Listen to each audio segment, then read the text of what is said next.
Bon les filles, aujourd'hui on se retrouve pour une petite vidéo. Je vais vous faire une petite vidéo un peu spéciale. Parce que j'ai eu un rendez-vous avec un spécialiste suite à mes complications de fin de grossesse. Donc je voulais faire une vidéo spéciale pré-éclampsie. Pour vraiment expliquer ce que c'est, ce qui m'est arrivé. Comment ça va se passer si je veux un futur enfant.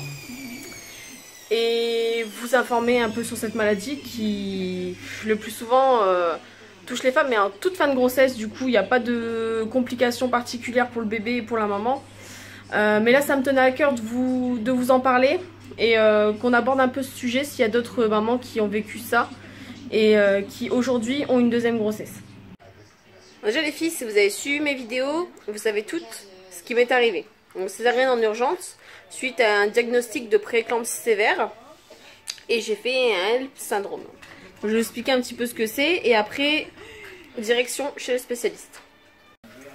Donc en gros les filles, je vous explique rapidement. Donc la prééclampsie c'est de l'hypertension artérielle en fait qui cause un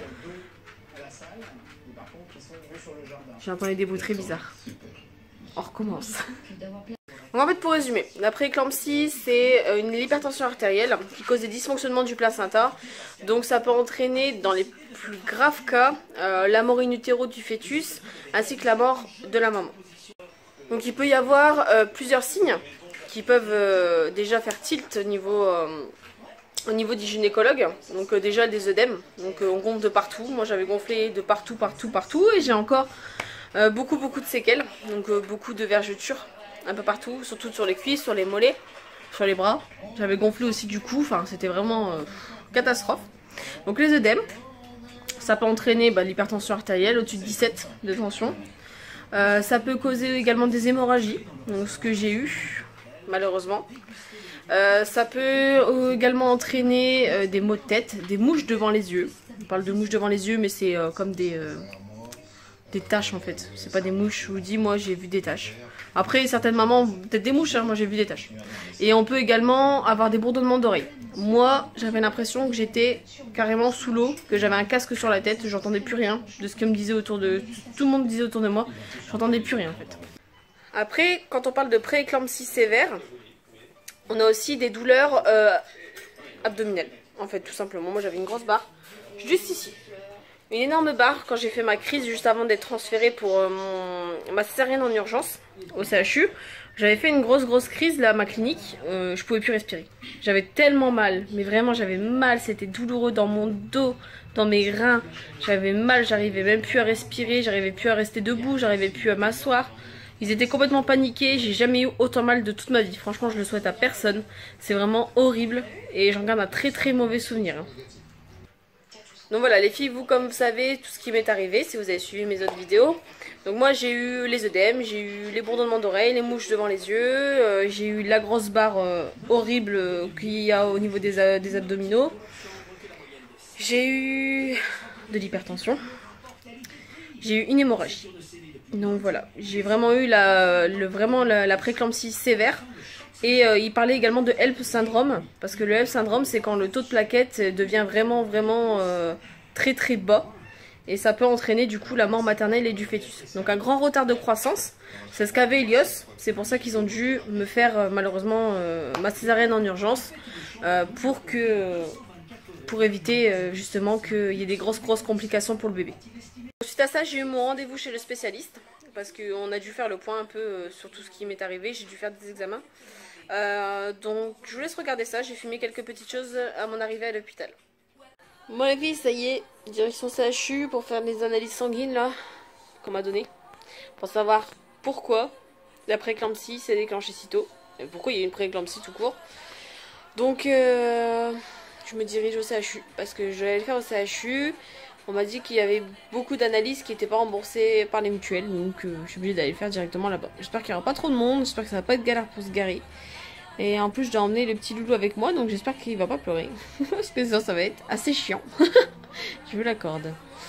Bon, c'est parti. Ah mon petit cœur. Pour une fois c'est pas pour toi qu'on va à l'hôpital mon bébé. Ah ouais, il accompagne sa maman. Ouais mon amour.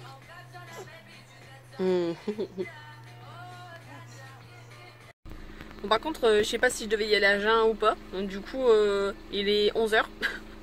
J'y vais, j'ai pas mangé, rien du tout. Donc j'espère que je vais pas tomber dans les pommes. Après la prise de sang, parce que je vous dis, il y a une liste mais phénoménale. Donc on verra bien. Ah, ça y est, rentrée des analyses de sang. Alors je vous dis pas le bordel, hein. J'ai dû faire un consentement mutuel avec le médecin, j'ai dû chercher le médecin n'était pas là, il était au bloc opératoire, du coup j'ai dû aller chercher un autre médecin. Enfin voilà, c'était un peu n'importe quoi, comme d'habitude c'est le CHU quoi. Bon enfin bon bref, c'est bon, c'est fait.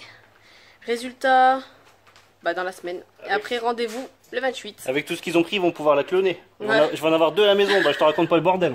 Je pense que oui, ils m'ont pris au moins les 10 flacons. J'avais la tête qui tournait et tout. Dur hein. Mais bon c'est bon, on va manger. Moi j'ai faim. Bon, il y a un truc aussi qui est vraiment chiant. C'est que maintenant il faut enlever le sparadrap. Je le fais. Voilà. Ah, c'était pas prévu ça. Je le passe sur l'écran.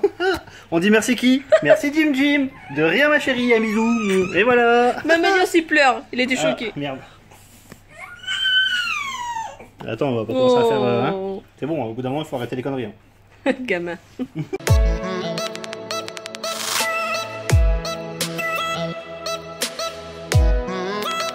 Bon les filles, ça y est, c'est le jour J. On va voir ce que va me dire le spécialiste. On y va.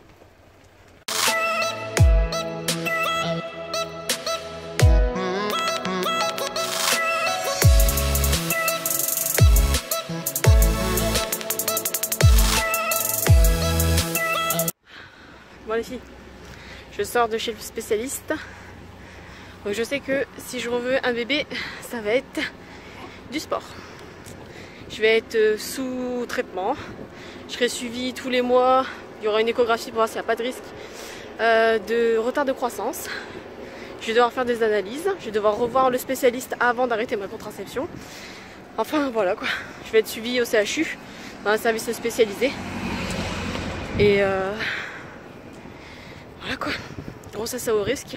Il m'a dit que j'avais 30% de plus de chances de mourir d'une maladie cardiovasculaire qu'une personne normale, donc c'est génial. Ça me rassure. Mais bon, il m'a dit que j'allais être suivie par rapport à ça, par rapport à la tension. Ils n'avaient pas encore tous les résultats de ma prise de sang, donc il me rappellera s'il y a vraiment une anomalie. Et voilà quoi, le bilan. Dur. Pour résultat au final des examens, il n'y a rien dans la génétique, comme ils disent dans les examens.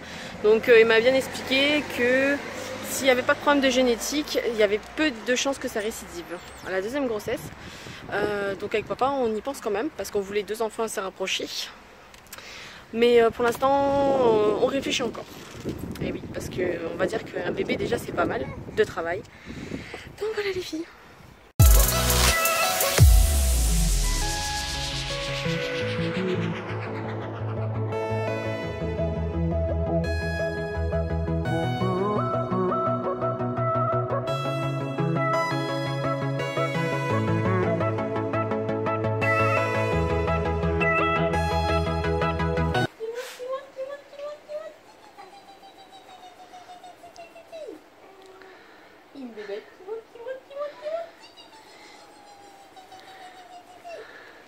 Il rigole même plus.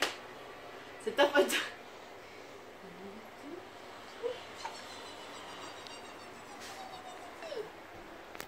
Sinon tu fais comme ça.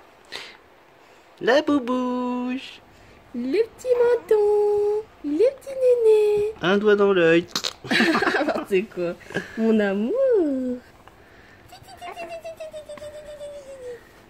Non, il n'y a plus envie. Non, tu rigoles. Comme par hasard. Il a vu la caméra, il a dit vous allez pas me niquer. Petit cœur.